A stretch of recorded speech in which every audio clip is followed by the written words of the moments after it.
Students, in this session, we have to discuss about the post-Mendelian discoveries.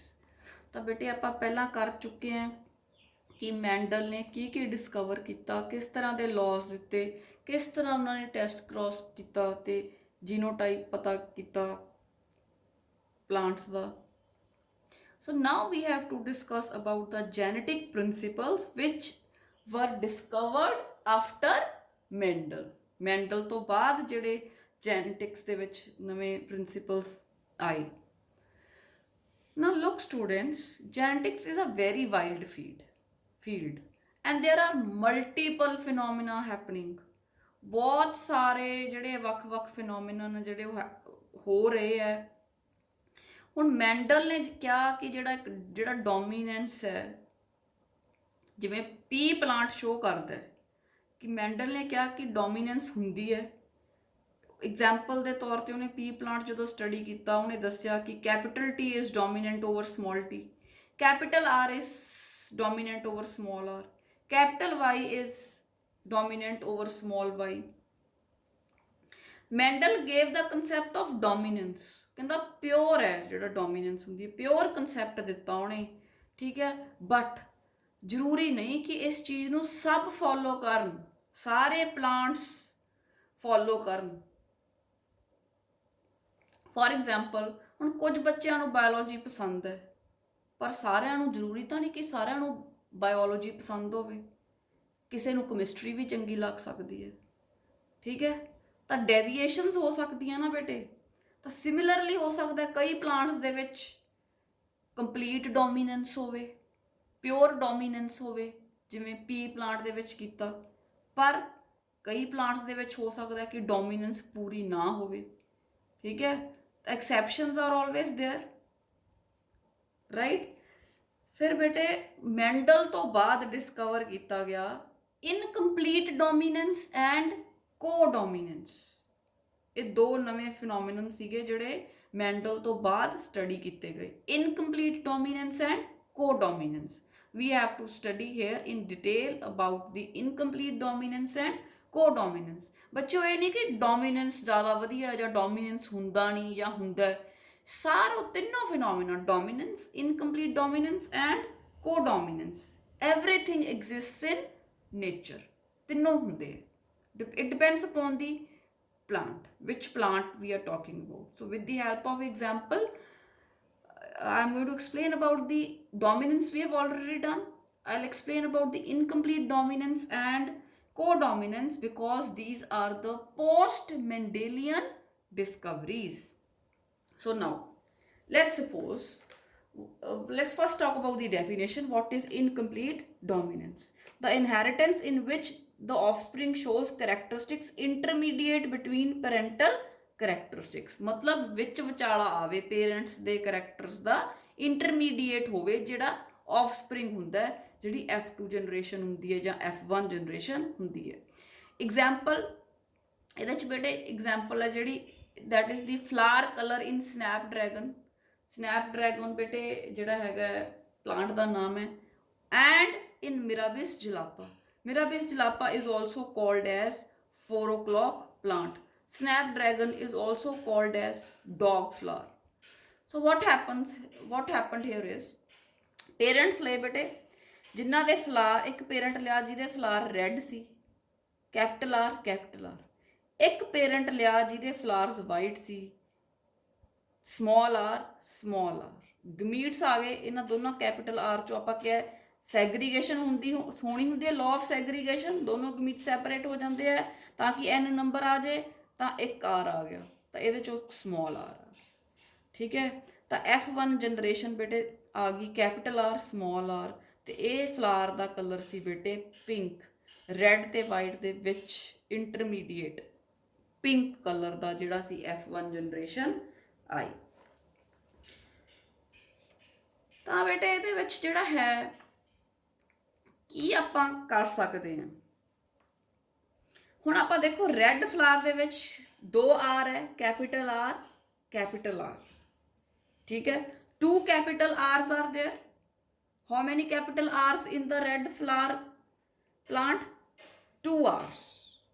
ठीक है, ਹੁਣ ਜਿਹੜਾ ਬੇਟੇ ਰੈੱਡ ਕਲਰ ਹੈ, ਅੱਧਾ ਰੈੱਡ ਕਲਰ ਆਹ ਵਾਲਾ ਆਰ ਦੇ ਰਿਹਾ ਹੈ ਤੇ ਦੂਜਾ ਅੱਧਾ ਰੈੱਡ ਕਲਰ ਆਹ ਵਾਲਾ ਆਰ ਦੇ ਰਿਹਾ ਤੇ ਟੋਟਲ ਮੇਰੇ ਕੋਲੇ ਬਣ ਗਿਆ ਰੈੱਡ ਕਲਰ। ਠੀਕ ਹੈ, ਹਾਫ ਦਾ ਪਿਗਮੈਂਟ ਜਿਹੜਾ ਰੈੱਡ ਕਲਰ ਦਾ ਪਿਗਮੈਂਟ ਹੈ, half comes from the first R and half of the pigment comes from this second R। मतलब 50% रेड कलर आर दे रहा है तो 50% रेड कलर दूसरा आर दे रहा है, तो टोटल मेरे को रेड कलर बन गया 100%। So R plus R is equal to 100, 1 R is equal to 50। ਅੱਧਾ ਪਿਗਮੈਂਟ ਹੀ ਦੇ ਸਕਦਾ ਹੈ ਜੇ ਇੱਕ ਆਰ ਹੋਊਗਾ ਤੇ ਦੋਨੋਂ ਇਕੱਠੇ ਹੋਣਗੇ ਫਿਰ ਪੂਰਾ ਰੈੱਡ ਕਲਰ ਹੋਊਗਾ, ਅਦਰਵਾਈਜ਼ ਹਾਫ ਪਿਗਮੈਂਟ ਆਊਗਾ। ਠੀਕ ਹੈ, ਤਾਂ ਦੋਵੇਂ ਮਿਲ ਕੇ ਰੈੱਡ ਕਲਰ ਬਣਾ ਸਕਦੇ ਆ, ਇੱਕ ਵੱਡਾ ਆਰ ਰੈੱਡ ਕਲਰ ਨਹੀਂ ਬਣਾ ਸਕਦਾ।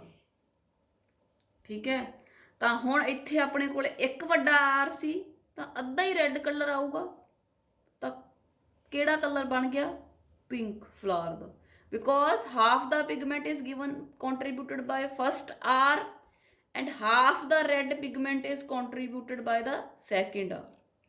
ठीक है, ਤਾਂ ਜਿਵੇਂ ਆਪਾਂ ਪੀ ਪਲਾਂਟ 'ਚ ਕੀਤਾ ਸੀ, ਅਗਰ ਕੈਪੀਟਲ ਟੀ ਸਮਾਲ ਟੀ ਹੋਵੇ ਤਾਂ ਕੈਪੀਟਲ ਟੀ ਸਮਾਲ ਟੀ ਦੇ ਉੱਤੇ ਹਾਵੀ ਹੁੰਦੀ ਹੈ, ਡੋਮੀਨੈਂਟ ਹੁੰਦੀ ਹੈ ਤੇ ਪਲਾਂਟ ਹੋ ਜਾਂਦਾ ਹੈ ਟਾਲ। ਬਟ ਸਟੂਡੈਂਟਸ ਬੱਚੋ ਦੇਖੋ ਇੱਥੇ ਡਿਫਰੈਂਸ ਆ ਗਿਆ, there is a difference here, because ਜਿਹੜਾ ਕੈਪੀਟਲ ਆਰ ਹੈ ਉਹ ਹਾਫ ਹੀ ਪਿਗਮੈਂਟ ਦੇ ਸਕਦਾ ਹੈ। ਅਗਰ ਦੋਨੋਂ ਇਕੱਠੇ 2 ਆਰ ਆਉਣਗੇ ਫੇਰ ਹੀ ਕਲਰ ਹੈ ਜਿਹੜਾ ਉਹ ਰੈੱਡ ਹੋ ਸਕਦਾ ਹੈ। ਹੁਣ ਬੇਟੇ ਜੇ ਆਪਾਂ ਵਾਈਟ ਫਲਾਰ ਦੀ ਗੱਲ ਕਰੀਏ ਤਾਂ ਉਹਦੇ ਕੋਲੇ ਸਮਾਲ ਆਰ ਹੈ। Now tell me who is making the red colour? The capital R, but here there is no capital R, so no red color, so I can say this is white।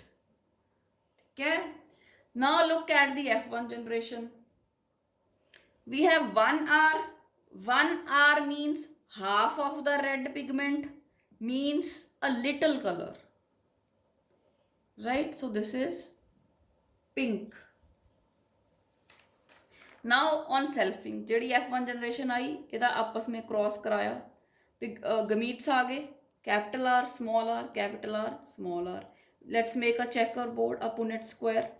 एक parent के गमीट्स आप इस side लिख ले, एक parent के गमीट्स आप इस साइड लिख ले, तो बेटे आपां नूं की मिलिया? वट वी गैट आ वाला capital R half red pigment means 100% red pigment means the colour is red. ਇੱਥੇ capital R small R means half colour, ਕਿਉਂਕਿ ਇੱਕੋ ਹੀ ਕੈਪੀਟਲ ਰੈਡ ਹੈ। Then capital R means half red colour means pink.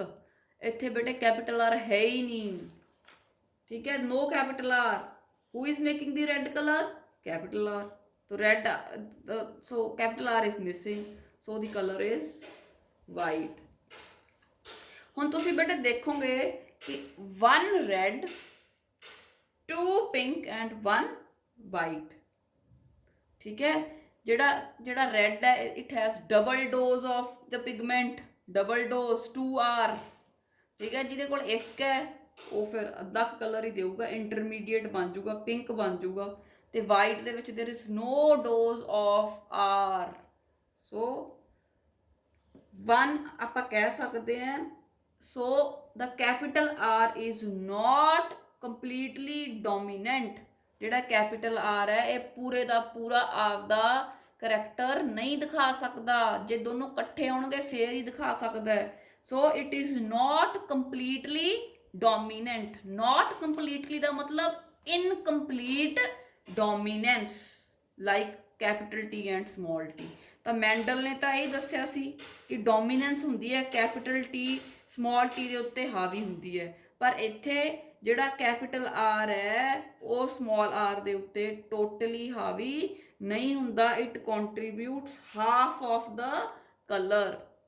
ਤਾਂ ਬੇਟੇ ਜਦੋਂ ਆਪਾਂ ਉਹਨੂੰ ਬਾਹਰੋਂ ਦੇਖਾਂਗੇ ਤਾਂ ਆਪਾਂ ਨੂੰ ਇੱਕ ਫਲਾਰ ਰੈੱਡ ਲੱਗੂਗਾ, ਦੋ ਪਿੰਕ ਐਂਡ ਇੱਕ white. So the phenotypic ratio is 1:2:1. Now here also there is a change, that genotypic ratio is also 1:2:1. So बच्चों, this is the incomplete dominance, right? So next I have the ਇੱਕ ਹੋਰ ਜਿਹੜੀ important ਚੀਜ਼ ਮੈਂ ਤੁਹਾਨੂੰ ਦੱਸਣੀ ਸੀ। ਪਹਿਲਾਂ ਬੇਟੇ ਸਾਇੰਟਿਸਟ ਇਹ ਸੋਚਦੇ ਸੀ ਕਿ ਜਿਹੜਾ ਰੈੱਡ ਤੇ ਵਾਈਟ ਹੈ ਉਹ ਮਿਕਸ ਅਪ ਹੋ ਜਾਂਦਾ ਹੈ। ਮਿਕਸ ਅਪ ਮਤਲਬ ਜਿਵੇਂ ਆਪਾਂ ਹੁਣ ਤੁਹਾਡੇ ਕੋਲੇ ਵਾਟਰ ਕਲਰਸ ਹੈ, ਹੁਣ ਜੇ ਆਪਾਂ ਵਾਈਟ ਦੇ ਵਿੱਚ ਥੋੜਾ ਜਿਹਾ ਰੈੱਡ ਕਲਰ ਦਾ ਬ੍ਰਸ਼ ਲਗਾ ਦਈਏ ਤਾਂ ਆਪਣੇ ਕੋਲੇ ਪਿੰਕ ਆ ਜਾਂਦਾ ਹੈ। That is called mixing, that is called blending. ਤਾਂ ਉਹਦੇ ਜਦੋਂ ਜਿਹੜਾ ਉਹ ਪਿੰਕ ਕਲਰ ਬਣਾ ਲਿਆ, ਉਹਦੇ ਤੋਂ ਬਾਅਦ ਕਦੇ ਵੀ ਆਪਾਂ ਵਾਪਸ ਜਿਹੜਾ ਹੈ ਉਹ ਰੈੱਡ ਕਲਰ ਤਾਂ ਨਹੀਂ ਨਾ ਬਣਾ ਸਕਦੇ ਦੁਬਾਰਾ। ਸੋ ਦੈਟ ਇਜ਼ ਦੀ, ਉਹਨੂੰ ਆਪਾਂ ਕਹਾਂਗੇ ਕਿ ਉਹ ਜਿਹੜਾ ਹੈ ਮਿਕਸਿੰਗ ਹੋਊਗੀ। ਬਟ ਇੱਥੇ ਜਿਹੜਾ ਬੇਟੇ ਪਿੰਕ ਕਲਰ ਬਣਿਆ, this is not formed by blending, it is not form by mixing. ਅਗਰ ਮਿਕਸ ਹੋ ਕੇ ਬਣਿਆ ਹੁੰਦਾ ਤਾਂ ਦੁਬਾਰਾ ਰੈੱਡ ਤੇ ਵਾਈਟ ਦੁਬਾਰਾ ਨਹੀਂ ਆਉਂਦੇ ਸੀ। ਹੁਣ ਤੁਸੀਂ ਉਹ ਕਲਰ ਮੰਨ ਲਓ ਘੋਲ ਲਿਆ ਰੈੱਡ ਤੇ ਵਾਈਟ, ਕੀ ਉਸੇ ਕਲਰ ਚੋਂ ਦੁਬਾਰਾ ਵਾਈਟ ਅਲੱਗ ਤੇ ਦੁਬਾਰਾ ਰੈੱਡ ਅਲੱਗ ਕਰ ਸਕਦੇ ਹੋ? ਨੋ। ਅਗਰ ਉਵੇਂ ਹੋਇਆ ਹੁੰਦਾ ਤਾਂ ਉਹਨੂੰ ਕਹਿੰਦੇ ਆ ਬਲੈਂਡਿੰਗ ਜਾਂ ਮਿਕਸਿੰਗ। ਪਰ ਬੇਟੇ ਇੱਥੇ ਜਦੋਂ F2 ਜਨਰੇਸ਼ਨ ਆਈ, ਦੁਬਾਰਾ ਫਿਰ ਰੈੱਡ ਕਲਰ ਦਾ ਫਲਾਰ ਆਇਆ, ਦੁਬਾਰਾ ਫਿਰ ਵਾਈਟ ਕਲਰ ਦਾ ਫਲਾਰ ਆਇਆ। ਚਲੋ ਪਿੰਕ ਤਾਂ ਇੰਟਰਮੀਡੀਏਟਸ ਤਾਂ ਆਏ, ਇਸ ਕਰਕੇ ਉਹ ਕਹਿੰਦੇ ਕਿ ਜਿਹੜਾ ਇਹ ਪਿੰਕ ਬਣਿਆ it is not formed by mixing ਔਰ by blending. So this is the incomplete dominance. Next I am going to explain about the codominance. Now codominance, let's see the definition first. It is the inheritance in which both alleles of a gene are expressed in a hybrid. Example ABO blood grouping in human beings. ਇਹਦਾ ਮਤਲਬ ਹੈ ਬੇਟੇ, ਮਤਲਬ ਦੋਨੋਂ ਹੀ jeans dominate ਹੋਣ, ਕੋਈ ਵੀ ਇੱਕ ਦੂਜੇ ਨੂੰ ਦਬਾ ਨਹੀਂ ਸਕਦਾ। ਹੁਣ ਜਿਵੇਂ ਆਪਾਂ ਗੱਲ ਕੀਤੀ ਸੀ ਹਾਈਟ ਤੇ ਜੀਨਸ ਦੀ, ਹਾਈਟ ਤੇ ਦੀ gene of height has two forms, capital T and a small t, right?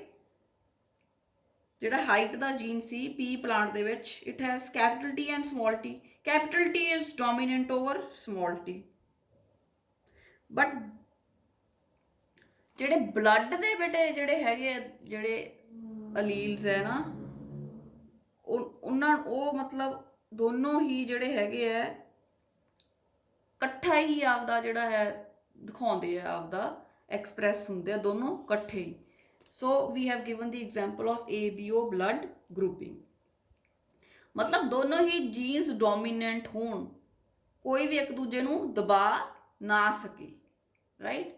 ਸੋ ਜਿਹੜਾ ਬੇਟੇ ਹਿਊਮਨ ਦਾ ਬਲੱਡ ਗਰੁੱਪ ਹੈ, ਕਿਸੇ ਦਾ A ਹੋ ਸਕਦਾ ਹੈ, B, AB ਜਾਂ O, it is controlled by a single gene. ਇੱਕੋ ਜੀਨ ਹੈ ਜਿਹਦਾ ਨਾਮ ਹੈ I।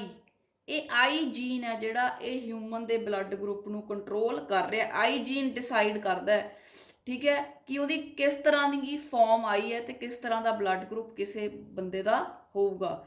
I ਜਿਹੜਾ ਹੈ ਇਜ਼ ਕਾਲਡ ਐਜ਼ ਆਈਸੋਏਗਲੂਟਿਨੋਜਨ।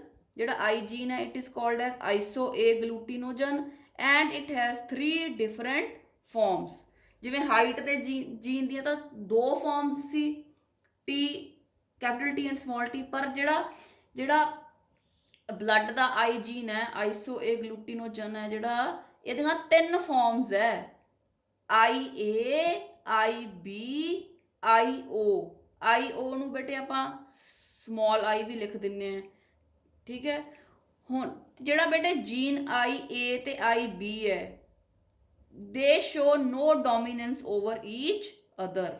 ਮਤਲਬ A ਕਹਿੰਦਾ ਮੈਂ ਡੋਮੀਨੈਂਟ ਹਾਂ, B ਕਹਿੰਦਾ no no no no I am dominant.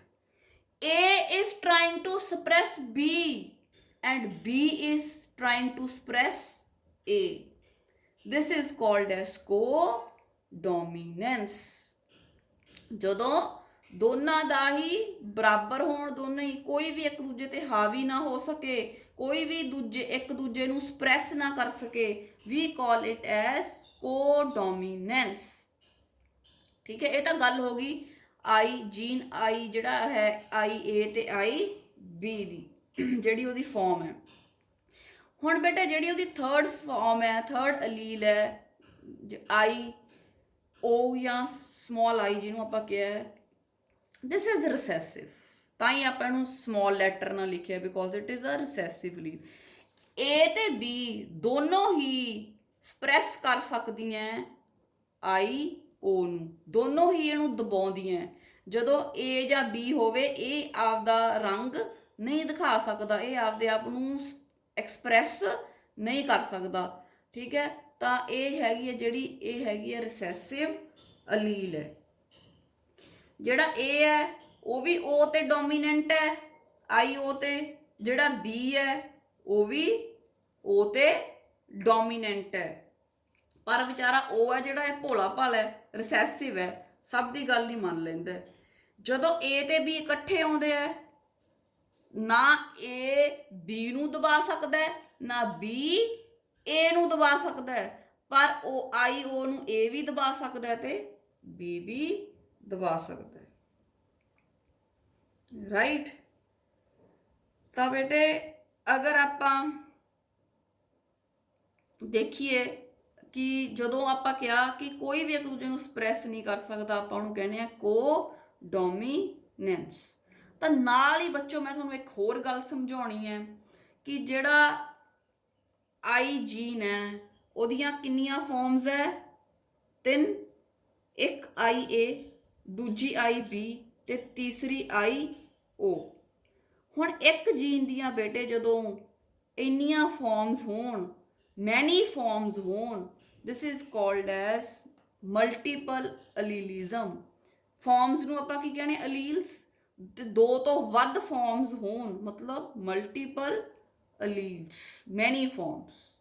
ਠੀਕ ਹੈ, ਤਾਂ ਅਗਰ ਤੁਹਾਨੂੰ ਪੁੱਛਿਆ ਜਾਂਦਾ ਵਾਟ ਇਜ਼ ਮਲਟੀਪਲ ਅਲੀਲਿਜ਼ਮ, ਤਾਂ ਤੁਸੀਂ ਕੀ ਕਹੋਗੇ? ਆਈ jean has 3 forms, IA, IB, IO. When it is having many forms, we call it as multiple allelism. ਤਾਂ ਕੋਡੋਮੀਨੈਂਸ ਸਮਝ ਆਇਆ? ਮਤਲਬ ਜਦੋਂ A ਤੇ B ਇਕੱਠੇ ਆਉਂਦੇ ਆ ਤਾਂ ਨਾ A B ਨੂੰ ਤੇ ਨਾ B A ਨੂੰ ਦਬਾ ਸਕਦਾ ਹੈ, ਦੋਨੋਂ ਇਕੱਠੇ ਐਕਸਪ੍ਰੈਸ ਹੋਣਗੇ। This is called as codominance. ਤੇ ਦੋਨੋਂ O ਨੂੰ ਦਬਾ ਕੇ ਰੱਖਦੇ ਆ, ਜਿਹਨੂੰ ਆਪਾਂ ਕਿਹਾ ਰਿਸੈਸਿਵ। ਰਾਈਟ। ਤਾਂ ਬਲੱਡ ਦਾ ਜਿਹੜਾ ਬਲੱਡ ਦਾ ਜੀਨ ਤਾਂ ਇੱਕ ਹੀ ਹੈ ਆਈ, ਪਰ ਉਹਦੀਆਂ 3 ਪ੍ਰਕਾਰ ਹੈ। ਤਾਂ ਜਦੋਂ ਕਿਸੇ ਜੀਨ ਦੀਆਂ 2 ਤੋਂ ਜ਼ਿਆਦਾ ਪ੍ਰਕਾਰ ਹੁੰਦੀਆਂ, ਇੱਥੇ 3 ਪ੍ਰਕਾਰ ਹੈ, 3 ਟਾਈਪਸ ਹੈ, ਵੀ ਕਾਲ ਇਟ ਐਸ ਮਲਟੀਪਲ ਅਲੀਲਿਜ਼ਮ। ਨੋ ਬੇਟੇ, ਜਿਹੜੀਆਂ ਹੁਣ 3 ਅਲੀਲਸ ਹੈ, 3 ਫਾਰਮਸ ਹੈ, ਇਹ ਤਿੰਨੋਂ ਹੀ ਇੱਕ ਬੰਦੇ 'ਚ ਨਹੀਂ ਹੋ ਸਕਦੀਆਂ। ਇੱਕ ਆਦਮੀ 'ਚ 3 ਨਹੀਂ ਹੋ ਸਕਦੀਆਂ, ਹਰ ਇੱਕ ਆਦਮੀ 'ਚ 2 ਹੁੰਦੀਆਂ। ਠੀਕ ਹੈ, ਤਾਂ ਅਗਰ ਆਪਾਂ ਤਿੰਨਾਂ ਨੂੰ ਸਟੱਡੀ ਕਰਨਾ ਹੈ, ਤਿੰਨੋਂ ਅਲੀਲਸ ਨੂੰ, ਆਈ ਜੀਨ ਦੇ ਤਿੰਨੇ ਅਲੀਲਸ ਨੂੰ ਸਟੱਡੀ ਕਰਨਾ, we will have to study the population, ਕਿਉਂਕਿ ਇੱਕ ਪਰਸਨ 'ਚ ਸਿਰਫ 2 ਹੁੰਦੀਆਂ। ਕਿਉਂ? ਬਿਕੋਜ਼ ਇੱਕ ਪਰਸਨ ਦੇ ਵਿੱਚ 2 ਕ੍ਰੋਮੋਸੋਮਸ ਹੁੰਦੇ ਆ। ਰਾਈਟ। 2 ਫਾਰਮਸ ਹੋ ਗਈਆਂ ਫਿਰ ਇੱਕ ਪਰਸਨ ਦੇ ਵਿੱਚ। ਠੀਕ ਹੈ, ਜਿਵੇਂ ਆਪਣੇ ਕੋਲ 23 ਪੇਅਰਸ ਹੈ ਜਾਂ ਟੋਟਲ 46 ਕ੍ਰੋਮੋਸੋਮਸ ਹੈ, 23 ਪੇਅਰਸ ਹੈ, ਤਾਂ ਮਤਲਬ ਇੱਕੋ ਜਿਹੇ ਤਾਂ 2 ਹੀ ਕ੍ਰੋਮੋਸੋਮਸ ਹੈ। ਤਾਂ ਫਿਰ I have only 2 forms of 1 chromosome. ਇੱਕ ਕ੍ਰੋਮੋਸੋਮ ਦੇ ਮੇਰੇ ਕੋਲ 2 ਫਾਰਮਸ ਹੈ ਇੱਕੋ ਜਿਹੇ। I am diploid ਹੈ ਮੇਰੀ ਬੋਡੀ ਇੱਕ ਪਰਸਨ ਦੀ ਜਿਹੜੀ ਹੁੰਦੀ ਹੈ। Can 3 genes come in my body?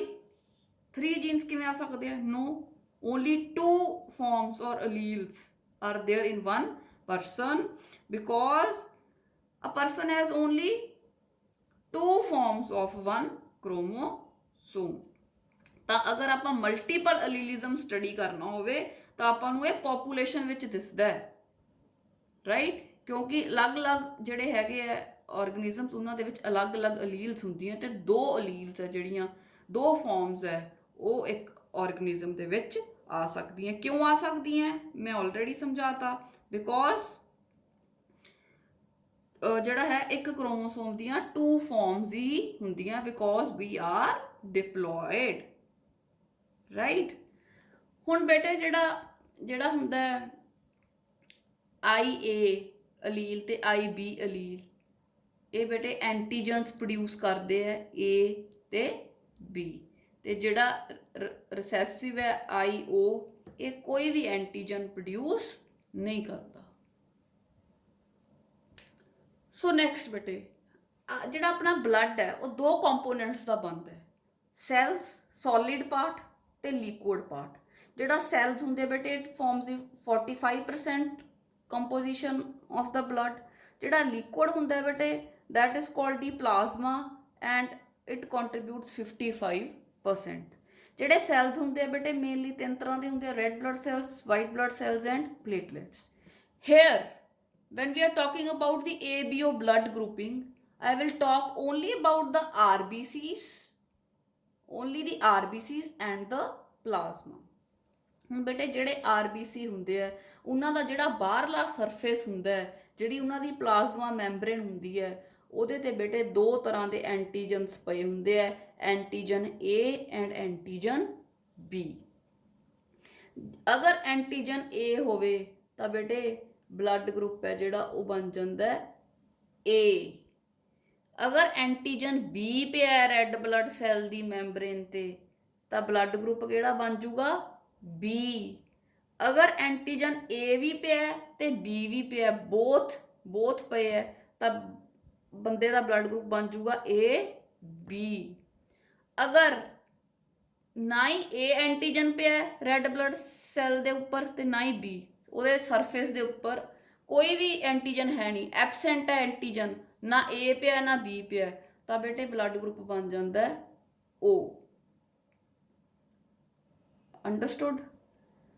ਹੁਣ ਬੇਟੇ ਜਿਹੜਾ A ਤੇ B ਹੈ ਇਹ ਤਾਂ ਇੱਕ ਦੂਜੇ ਤੇ ਬਰਾਬਰੀ ਹਾਵੀ ਹੈ, so we can call them as co-dominant।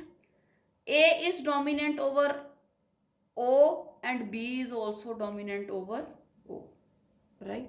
now we talk about the plasma। Plasma ਦੇ ਵਿੱਚ ਜਿਹੜਾ ਬੇਟੇ ਹੈਗਾ special proteins called antibodies are present in the plasma. Plasma ਦੇ ਅੰਦਰ ਸਪੈਸ਼ਲ ਤਰ੍ਹਾਂ ਦੇ ਪ੍ਰੋਟੀਨਸ ਪਏ ਹੁੰਦੇ ਆ ਜਿਨ੍ਹਾਂ ਨੂੰ ਆਪਾਂ ਕਹਿੰਦੇ ਆ ਐਂਟੀਬੋਡੀਜ਼।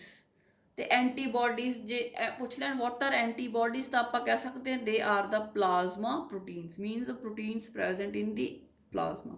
ਤਾਂ ਜਿਹੜੇ ਬੇਟੇ ਪਲਾਜ਼ਮਾ 'ਚ ਪ੍ਰੋਟੀਨਸ ਪਏ ਹੁੰਦੇ ਉਹ ਦੋ ਤਰ੍ਹਾਂ ਦੇ ਹੁੰਦੇ ਆ, ਐਲਬਿਊਮਿਨ ਐਂਡ ਗਲੋਬੂਲਿਨ, ਠੀਕ ਹੈ। ਤੇ ਜਿਹੜੇ ਬੇਟੇ ਐਂਟੀਬੋਡੀਜ਼ ਬਣਾਉਣੀ ਹੈ, ਜਿਹੜੇ ਗਲੋਬੂਲਿਨ ਪਏ ਹੁੰਦੇ ਇਹ ਐਂਟੀਬੋਡੀਜ਼ ਬਣਾਉਂਦੇ ਆ, antibody A and antibody B, antibody A and antibody B। you have learned this in human health and disease about the antibodies, ठीक है। the body produce antibodies, special antibodies for a special antigen, right। ਹੁਣ suppose you get a cut, ਆਪਣੀ ਉਂਗਲ ਤੇ ਸੱਟ ਵੱਜ ਜਾਂਦੀ ਹੈ, ਆਪਾਂ ਫਟਾਫਟ ਉਹ ਮੂੰਹ 'ਚ ਪਾ ਲੈਂਦੇ ਹਾਂ ਵੀ ਸੱਕ ਦੈਟ ਬਲੱਡ, ਹੈ ਨਾ, ਥੋੜ੍ਹਾ ਬਹੁਤਾ ਜਿਹੜਾ ਹੁੰਦਾ ਆਪਾਂ ਅੰਦਰ ਸੱਕ ਕਰ ਲੈਂਦੇ ਹਾਂ ਸਪੋਜ਼। ਤਾਂ ਕੀ ਆਪਣੇ ਮੂੰਹ ਦੇ ਵਿੱਚ ਕੋਈ ਰਿਐਕਸ਼ਨ ਹੁੰਦਾ ਹੈ? ਕੀ ਆਪਣਾ ਮੂੰਹ ਸੁੱਕ ਜਾਂਦਾ ਜਾਂ ਕੋਈ ਛਾਲੇ ਹੋ ਜਾਂਦੇ ਆ? ਨੋ, ਨਹੀਂ ਹੁੰਦੇ ਨਾ। ਕਿਉਂ? Because those R the self cells, ਆਪਣੀ ਬੋਡੀ ਦੇ ਹੀ ਸੈਲਸ ਹੈ ਤੇ ਅਗੇਨ ਆਪਣੀ ਬੋਡੀ ਦੇ ਵਿੱਚ ਹੀ ਗਏ ਹੈ, ਤਾਂ ਕੋਈ ਵੀ ਰਿਐਕਸ਼ਨ ਨਹੀਂ ਹੁੰਦਾ, ਠੀਕ ਹੈ। ਤੇ ਬਟ ਜਦੋਂ ਕੋਈ ਐਂਟੀਜਨ ਆਉਂਦਾ ਆਪਣੀ ਬੋਡੀ 'ਚ, ਨੌਨ ਸੈਲਫ ਸੈਲਸ ਆਉਂਦੇ ਆ, ਕੋਈ ਬਾਹਰੋਂ ਹੋਰ ਨੌਨ ਸੈਲਫ ਆਪਣੀ ਬੋਡੀ ਦੇ ਨਹੀਂ ਹੁੰਦੇ, ਤਾਂ ਉਸ ਸਮੇਂ ਜਦੋਂ ਕੋਈ ਹੋਰ ਤਰ੍ਹਾਂ ਦੇ ਸੈਲਸ ਆਉਂਦੇ ਆ, ਜਦੋਂ ਕੋਈ ਐਂਟੀਜਨਸ ਆਪਣੀ ਬੋਡੀ 'ਚ ਆਉਂਦੇ ਆ, ਫੋਰਨ ਸਬਸਟੈਂਸਿਸ 'ਚ ਆਉਂਦੇ ਆ, ਠੀਕ ਹੈ, ਤਾਂ ਬੋਡੀ ਫਟਾਫਟ ਐਂਟੀਬੋਡੀਜ਼ ਬਣਾਉਂਦੀ ਹੈ ਤੇ ਫਿਰ ਬੇਟੇ ਰਿਐਕਸ਼ਨ ਹੁੰਦਾ ਹੈ, ਠੀਕ ਹੈ। ਤੇ ਤੁਸੀਂ ਇਹ ਵੀ ਕੀਤਾ ਹੋਊਗਾ ਕਿ ਬੋਡੀ ਨੌਨ ਸੈਲਫ ਸੈਲਸ ਨੂੰ ਅਟੈਕ ਨਹੀਂ ਕਰਦੀ, ਪਰ ਜੇ ਕਦੇ ਗਲਤੀ ਨਾਲ ਕਰ ਜੇ ਤਾਂ ਆਪਾਂ ਉਹਨੂੰ ਕਹਿੰਦੇ ਆ auto immune disorders, if you remember that chapter human health and diseases, right। so when there is a non self then body produces antibodies. ਤਾਂ ਇਸੇ ਕਰਕੇ ਬੇਟੇ ਕਿਹਾ ਜਾਂਦਾ ਨਾ ਵੀ ਜਿਹਦਾ ਬਲੱਡ ਗਰੁੱਪ ਏ ਹੈ ਉਹਨੂੰ ਜਿਹੜਾ ਹੈ ਏ ਬਲੱਡ ਹੀ ਦਈਏ ਜਾਂ ਉਹਨੂੰ ਕੋਈ ਹੋਰ ਟਾਈਪ ਦਾ ਨਾਂ ਦਈਏ, ਤਾਂ ਉਹ ਆਪਾਂ ਅੱਗੇ ਡਿਸਕਸ ਕਰਦੇ ਹਾਂ। ਕਿਉਂਕਿ ਬਾਡੀ ਹੈ ਜਿਹੜੀ ਉਹ ਨੌਨ ਸੈਲਫ ਸੈਲਸ ਨੂੰ ਰਿਜੈਕਟ ਕਰ ਦਿੰਦੀ ਹੈ, ਉਹਦੇ ਅਗੇਂਸਟ ਐਂਟੀਬੋਡੀਜ਼ ਪ੍ਰੋਡਿਊਸ ਕਰ ਦਿੰਦੀ ਹੈ ਤੇ ਉਹਨੂੰ ਖਤਮ ਕਰ ਦਿੰਦੀ ਹੈ। ਆਈ ਜਦੋਂ ਆਰਗਨ ਟਰਾਂਸਪਲਾਂਟ ਹੁੰਦਾ ਹੈ ਤਾਂ ਇਮਿਊਨੋ ਸੁਪਰੈਸਿਵ ਏਜੰਟਸ ਦਿੰਦੇ ਆ ਤਾਂ ਕਿ ਬਾਡੀ ਨੂੰ ਨੌਨ ਸੈਲਫ ਸੈਲਸ ਦਾ ਪਤਾ ਨਾ ਲੱਗ ਸਕੇ। ਨਾਓ ਲੈਟਸ ਸੀ ਬੇਟੇ, ਇੱਕ ਸਾਈਡ ਤੇ ਆਪਾਂ ਦੇਖਣਾ ਕਿ ਬਲੱਡ ਗਰੁੱਪ ਹਿਊਮਨ ਬੀਇੰਗਸ 'ਚ ਕਿਵੇਂ ਆਉਂਦਾ। ਇੱਕ ਸਾਈਡ ਤੇ ਆਪਾਂ ਫਾਦਰ ਦਾ ਲਿਖ ਲੈਂਦੇ ਆ, ਜਿਹੜਾ ਹੈ ਆਪਾਂ ਜੀਨੋਟਾਈਪ, ਇੱਕ ਪਾਸੇ ਆਪਾਂ ਮਦਰ ਦਾ ਲਿਖ ਦਿੰਦੇ ਹਾਂ ਤਾਂ ਆਪਾਂ ਨੂੰ ਪਤਾ ਲੱਗ ਜਾਂਦਾ ਕਿ ਬੇਬੀ ਦਾ ਕਿਸ ਤਰ੍ਹਾਂ ਦਾ ਹੋਊਗਾ। ਸਪੋਜ਼ ਫਾਦਰ ਦਾ IA ਹੈ ਤੇ ਮਦਰ ਦਾ ਵੀ IA ਹੈ, ਤਾਂ ਬੇਬੀ ਦਾ ਕੀ ਬਣ ਜਾਊਗਾ IA ਤੇ ਬੇਬੀ ਦਾ ਬਲੱਡ ਗਰੁੱਪ ਕਿਹੜਾ ਹੋਊਗਾ A। ਤਾਂ ਫੀਨੋਟਾਈਪ ਕਿਹੜਾ ਹੋ ਗਿਆ A ਤੇ ਜੀਨੋਟਾਈਪ ਹੋ ਗਿਆ IA। ਸਿਮਿਲਰਲੀ ਬੇਟੇ ਆਪਾਂ ਐਂ ਕਰਕੇ ਆਪਾਂ ਦੇਖ ਸਕਦੇ ਹਾਂ ਕਿ ਅਗਰ ਫਾਦਰ ਦਾ ਵੀ ਰਿਸੈਸਿਵ ਹੈ ਤੇ ਮਦਰ ਦਾ ਵੀ ਰਿਸੈਸਿਵ ਹੈ, ਦੈਟ ਇਜ਼ ਸਮਾਲ ਆਈ, ਤਾਂ ਬੇਬੀ ਦਾ ਕੀ ਹੋ ਸਕਦਾ ਹੈ O। So similarly we can draw a checkerboard or a Punnett square to find out the inheritance of ABO blood system in humans. Now next I have a chart ਜਿਹਦੇ ਵਿੱਚ ਆਪਾਂ ਨੂੰ ਥੋੜੀਆਂ details ਕਰਦੇ ਹਾਂ ਆਪਾਂ। ਤਾਂ ਅਗਰ ਬੇਟੇ ਕਿਸੇ ਦਾ ਫੀਨੋਟਾਈਪ ਜਾਂ ਬਲੱਡ ਗਰੁੱਪ A ਹੈ ਤਾਂ ਉਹਦੇ ਕੋਲ ਐਂਟੀਜਨਸ ਵੀ ਕਿਹੜੇ ਹੋਣਗੇ A। ਫਿਰ ਹੀ ਆਪਾਂ ਕਿਹਾ ਉਹਦਾ ਬਲੱਡ ਗਰੁੱਪ A ਹੋ, ਕਿਉਂਕਿ ਉਹਦੇ ਰੈੱਡ ਬਲੱਡ ਸੈਲਸ ਦੇ ਸਰਫੇਸ ਦੇ ਉੱਪਰ ਕਿਹੜੇ ਐਂਟੀਜਨਸ ਲੱਗੇ ਆ A। ਇਸ ਕਰਕੇ ਉਹਦਾ ਬਲੱਡ ਗਰੁੱਪ ਕੀ ਹੋਊਗਾ A। ਉਹਦਾ ਜੀਨੋਟਾਈਪ ਕੀ ਹੋ ਸਕਦਾ ਬੇਟੇ? ਜੀਨੋਟਾਈਪ A ਵਾਲੇ ਦਾ ਕਿਹੜਾ ਕਿਹੜਾ ਹੋ ਸਕਦਾ? ਦੇਖੋ IA ਹੋ ਸਕਦਾ ਜਾਂ IA ਸਮਾਲ I ਹੋ ਸਕਦਾ। ਠੀਕ ਹੈ, ਕਿਉਂਕਿ I ਹੈ ਜਿਹੜੀ ਸਮਾਲ I ਹੈ ਇਹ ਤਾਂ ਸਪਰੈਸਡ ਹੈ, ਇਹ ਤਾਂ ਆਪਦਾ ਦਿਖਾ ਨਹੀਂ ਸਕਦੀ। ਤੇ I ਜਿਹੜੀ A ਹੈ capital A is dominant over small I, ਤਾਂ ਜਿਹੜਾ ਹੈ ਬਲੱਡ ਗਰੁੱਪ ਕਿਹੜਾ ਹੋਊਗਾ A।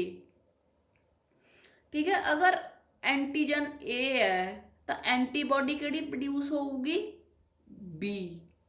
ਠੀਕ ਹੈ, ਅਗਰ A ਹੀ ਐਂਟੀਬੋਡੀ ਵੀ ਪ੍ਰੋਡਿਊਸ ਹੋਗੀ ਤਾਂ ਸੈਲਫ ਨੂੰ ਮਾਰ ਦੂਗਾ, ਰਾਈਟ। ਤਾਂ ਐਂਟੀਬੋਡੀ ਕਿਹੜੀ ਹੋਊਗੀ B। ਨਾਓ ਜਿਹੜਾ A ਹੈ ਬੇਟੇ ਉਹ A ਤੋਂ ਬਲੱਡ ਲੈ ਸਕਦਾ ਤੇ O ਤੋਂ ਲੈ ਸਕਦਾ, ਰਾਈਟ। ਇਹ ਆਪਾਂ ਦੇਖਦੇ ਹਾਂ ਕਿਵੇਂ। ਹੁਣ ਕਿਸੇ ਦਾ ਫੀਨੋਟਾਈਪ ਜੇ ਅਗਰ B ਹੁੰਦਾ ਤਾਂ ਉਹਦੇ 'ਚ ਆਪਾਂ ਕਹਾਂਗੇ ਉਹਦੇ 'ਚ ਐਂਟੀਜਨਸ ਕਿਹੜੇ ਹੈ B, ਕਿਉਂਕਿ ਜੇ ਉਹਦੇ ਰੈੱਡ ਬਲੱਡ ਸੈੱਲ ਦੇ ਸਰਫੇਸ ਤੇ B ਐਂਟੀਜਨ ਲੱਗੇ ਹੈ ਫਿਰ ਹੀ ਆਪਾਂ ਕਹਿ ਸਕਦੇ ਹਾਂ। ਠੀਕ ਹੈ, ਤਾਂ ਉਹਦਾ ਜੀਨੋਟਾਈਪ ਕਿਹੜਾ ਹੋਊਗਾ ਬੇਟੇ IB ਜਾਂ IB ਤੇ ਸਮਾਲ I, ਕਿਉਂਕਿ ਸਮਾਲ I ਤਾਂ ਸਪਰੈਸਡ ਹੈ। ਤੇ ਐਂਟੀਬੋਡੀ ਕਿਹੜੀ ਪ੍ਰੋਡਿਊਸ ਹੋਊਗੀ A। ਜਿਹੜਾ AB ਬਲੱਡ ਗਰੁੱਪ ਹੁੰਦਾ ਹੈ ਉਹਦੇ 'ਚ ਬੇਟੇ ਦੋਨੋਂ ਐਂਟੀਜਨਸ ਹੁੰਦੇ ਆ, ਕਿਉਂਕਿ ਇਹ ਕੋਡੋਮੀਨੈਂਸ ਸ਼ੋ ਕਰਦੇ ਆ, ਕੋਡੋਮੀਨੈਂਸ IAIB ਕੋਡੋਮੀਨੈਂਸ ਸ਼ੋ ਕਰਦੇ ਆ। ਇਹਨਾਂ ਕੋਲੇ ਬੇਟੇ ਐਂਟੀਜਨਸ ਜਿਹਦਾ ਬਲੱਡ ਗਰੁੱਪ AB ਹੋਊਗਾ ਨਾ ਉਹਦੇ ਰੈੱਡ ਬਲੱਡ ਸੈੱਲ ਦੇ ਉੱਪਰ A ਐਂਟੀਜਨਸ ਵੀ ਹੋਣਗੇ ਤੇ B ਐਂਟੀਜਨਸ ਵੀ ਹੋਣਗੇ, ਪਰ ਉਹਦੇ ਪਲਾਜ਼ਮਾ ਦੇ ਅੰਦਰ ਕੋਈ ਵੀ ਐਂਟੀਬੋਡੀ ਨਹੀਂ ਹੋਊਗੀ, ਕੋਈ ਵੀ ਐਂਟੀਬੋਡੀ ਨਹੀਂ ਹੋਊਗੀ। ਇਸ ਕਰਕੇ ਜਿਹਦਾ AB ਬਲੱਡ ਗਰੁੱਪ ਹੁੰਦਾ ਨਾ ਉਹ ਸਾਰਿਆਂ ਤੋਂ ਜਿਹੜਾ ਹੈ ਖੂਨ ਲੈ ਸਕਦਾ। ਸਾਰਿਆਂ ਤੋਂ ਖੂਨ ਕਿਉਂ ਲੈ ਸਕਦਾ? ਕਿਉਂਕਿ ਉਹਦੀ ਬਾਡੀ ਦੇ ਵਿੱਚ ਐਂਟੀਬੋਡੀਜ਼ ਹੈ ਹੀ ਨਹੀਂ। ਐਂਟੀਬੋਡੀਜ਼ ਦਾ ਕੀ ਕੰਮ ਹੈ? ਬਾਹਰੋਂ ਕੋਈ ਹੋਰ ਸੈੱਲ ਆਊਗਾ ਤਾਂ ਉਹਨੂੰ ਮਾਰਨਾ। ਇਹਨਾਂ ਦੀ ਬਾਡੀ ਦੇ ਵਿੱਚ ਕੋਈ ਐਂਟੀਬੋਡੀ ਹੈ ਹੀ ਨਹੀਂ। ਸਮਝ ਆ ਰਹੀ ਹੈ ਗੱਲ? ਇਸ ਕਰਕੇ ਇਹਨਾਂ ਨੂੰ A ਬਲੱਡ ਗਰੁੱਪ ਵੀ ਦਿੱਤਾ ਜਾ ਸਕਦਾ, B ਵਾਲੇ ਦਾ ਵੀ ਦਿੱਤਾ ਜਾ ਸਕਦਾ, O ਵਾਲੇ ਦਾ ਵੀ ਦਿੱਤਾ ਜਾ ਸਕਦਾ, AB ਦਾ ਤਾਂ ਦਿੱਤਾ ਜਾ ਹੀ ਸਕਦਾ, ਕਿਉਂਕਿ ਇਹਨਾਂ ਕੋਲੇ ਐਂਟੀਬੋਡੀਜ਼ ਹੀ ਹੈ ਨਹੀਂ। ਐਂਟੀਬੋਡੀਜ਼ ਹੈ ਨਹੀਂ ਮਤਲਬ ਇਹਨਾਂ ਨੂੰ ਕਿਸੇ ਦਾ ਵੀ ਬਲੱਡ ਟ੍ਰਾਂਸਫਿਊਜ਼ ਕਰਾ ਦਿਓ ਤੇ ਇਹਨਾਂ ਦੀ ਬਾਡੀ ਨੂੰ ਕਿਹੜਾ ਪਤਾ ਲੱਗਣਾ, ਉਹਨੇ ਕਿਹੜਾ ਐਂਟੀਬੋਡੀਜ਼ ਇਹਨਾਂ ਕੋਲੇ ਹੈ ਹੀ ਨਹੀਂ ਪ੍ਰੋਡਿਊਸ ਕਰਕੇ ਕਿ ਉਹ ਨੌਨ ਸੈਲਫ ਨੂੰ ਖਤਮ ਕਰ ਦੂਗੀ। ਠੀਕ ਹੈ, ਨੈਕਸਟ ਇਜ਼ ਦਾ O। ਉਹ ਜਿਨ੍ਹਾਂ ਦਾ ਬਲੱਡ ਗਰੁੱਪ O ਹੁੰਦਾ ਹੈ ਉਹਨਾਂ ਦੇ ਰੈੱਡ ਬਲੱਡ ਸੈਲਸ ਦੇ ਸਰਫੇਸ ਦੇ ਉੱਪਰ ਕੋਈ ਵੀ ਐਂਟੀਜਨ ਨਹੀਂ ਲੱਗਿਆ ਹੁੰਦਾ, ਠੀਕ ਹੈ। ਤੇ ਐਂਟੀਬਾਡੀਜ਼ ਉਹਨਾਂ ਕੋਲੇ ਦੋਨੋਂ ਹੁੰਦੀਆਂ, A ਵੀ ਤੇ B ਵੀ। ਇਸ ਕਰਕੇ ਇਹਨਾਂ ਨੂੰ ਕਹਿੰਦੇ ਆ ਯੂਨੀਵਰਸਲ ਡੋਨਰ, ਕਿਉਂਕਿ ਇਹਨਾਂ ਕੋਲੇ ਕੋਈ ਐਂਟੀਜਨ ਹੀ ਹੈ ਨਹੀਂ। ਹਰ ਇੱਕ ਨੂੰ ਇਹ ਜੇ ਐਂਟੀਜਨ ਹੋਊਗਾ ਫਿਰ ਹੀ ਐਂਟੀਬਾਡੀ ਪ੍ਰੋਡਿਊਸ ਹੋਊਗੀ। ਮੰਨ ਲਓ ਕਿਸੇ O ਬਲੱਡ ਗਰੁੱਪ ਵਾਲੇ ਦਾ ਬਲੱਡ ਦੇਤਾ ਕਿਸੇ A ਵਾਲੇ ਨੂੰ ਜਾਂ B ਵਾਲੇ ਨੂੰ ਜਾਂ AB ਵਾਲੇ ਨੂੰ, ਕਿਸੇ ਨੂੰ ਵੀ ਦੇ ਸਕਦੇ ਆ, ਕਿਉਂਕਿ ਇਹਦੇ ਕੋਲੇ ਕਿਹੜਾ ਐਂਟੀਜਨ ਹੈ। ਤੇ ਜੇ ਐਂਟੀਜਨ ਹੀ ਨਹੀਂ ਬੋਡੀ 'ਚ ਗਿਆ ਤੇ ਬੋਡੀ ਐਂਟੀਬਾਡੀ ਕੀ ਪ੍ਰੋਡਿਊਸ ਕਰੂਗੀ। ਅਗਰ ਐਂਟੀਜਨ ਹੋਊਗਾ ਤਾਂ ਉਹਦੇ ਅਗੇਂਸਟ ਹੀ ਐਂਟੀਬਾਡੀ ਪ੍ਰੋਡਿਊਸ ਕਰੂਗੀ। ਤਾਂ ਇਸ ਕਰਕੇ ਜਿਹੜਾ O ਹੈ that is called the universal donor. ਕਿਸੇ ਵੀ ਬਲੱਡ ਗਰੁੱਪ ਨੂੰ O ਬਲੱਡ ਗਰੁੱਪ ਦੇ ਸਕਦੇ ਆ, ਕਿਉਂਕਿ ਇਹਦੇ ਕੋਲ ਇਹ ਸਰਫੇਸ ਤੇ ਐਂਟੀਜਨ ਹੀ ਹੈ ਨਹੀਂ। ਐਂਟੀਜਨ ਤੋਂ ਬਿਨਾਂ ਐਂਟੀਬਾਡੀ ਪ੍ਰੋਡਿਊਸ ਨਹੀਂ ਹੋ ਸਕਦੀ। So this is a very important table and a very important chart. ਇਹਦੇ ਤੇ ਬੇਟੇ ਕਾਫੀ ਸਾਰੇ ਕੁਐਸਚਨਸ ਪੁੱਛ ਲਏ ਜਾਂਦੇ ਆ ਕਿ ਸਪੋਜ਼ ਫਾਦਰ ਦਾ ਬਲੱਡ ਗਰੁੱਪ ਜਿਹੜਾ ਹੈਗਾ B ਹੈ ਤੇ ਮਦਰ ਦਾ B ਹੈ, ਤਾਂ ਬੱਚੇ ਦਾ ਕਿਹੜਾ ਹੋਊਗਾ, ਆਫਸਪ੍ਰਿੰਗ ਦਾ ਕਿਹੜਾ ਹੋਊਗਾ। So with the help of this you can find out the different ABO blood systems in human beings. Okay, next is multiple allelism. ਮੈਂ ਵੈਸੇ ਦੱਸ ਹੀ ਦਿੱਤਾ ਬੇਟੇ, it is a condition in which more than 2 alleles govern the same character, ਠੀਕ ਹੈ। ਮਤਲਬ ਕਿ ਜਿਹੜੀਆਂ ਹੈ 2 ਤੋਂ ਵੱਧ ਅਲੀਲਸ ਹੁੰਦੀਆਂ ਜਿਹੜੀਆਂ ਇੱਕ ਕਰੈਕਟਰ ਨੂੰ ਕੰਟਰੋਲ ਕਰ ਰਹੀਆਂ ਹੁੰਦੀਆਂ।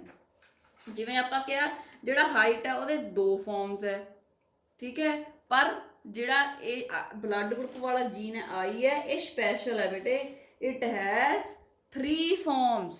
So this is called as multiple alleles. Forms is alleles. So this is called as multiple allelism. And the alleles of gene I, they are present on the 9th chromosome. Each individual can have only 2 alleles because we are diploid. We have one set of a same chromosome. ਤੇ ਅਗਰ ਆਪਾਂ multiple ਅਲੀਲਿਜ਼ਮ study ਕਰਨਾ ਹੈ ਤਾਂ ਆਪਾਂ ਨੂੰ population ਦੇਖਣੀ ਪੈਂਦੀ ਹੈ, ਕਿਉਂਕਿ ਇੱਕ ਪਰਸਨ ਦੇ ਵਿੱਚ ਸਿਰਫ 2 ਹੀ ਅਲੀਲਸ ਹੁੰਦੀਆਂ। ਤਾਂ ਬੇਟੇ ਆਪਣੇ ਕੋਲੇ ਜੇ ਆਪਾਂ ABO ਬਲੱਡ ਗਰੁੱਪ ਦੇਖੀਏ ਤਾਂ 6 ਜੀਨੋਟਾਈਪ ਹੁੰਦੇ ਆ, IA IB I have given this in chart, and 4 phenotypes. Phenotype ਕਿਹੜੇ ਮਤਲਬ blood group A B AB and O. So this is about the multiple allelism and codominance. If you are asked about the multiple allelism or codominance, you can explain by giving the ABO blood system in human beings.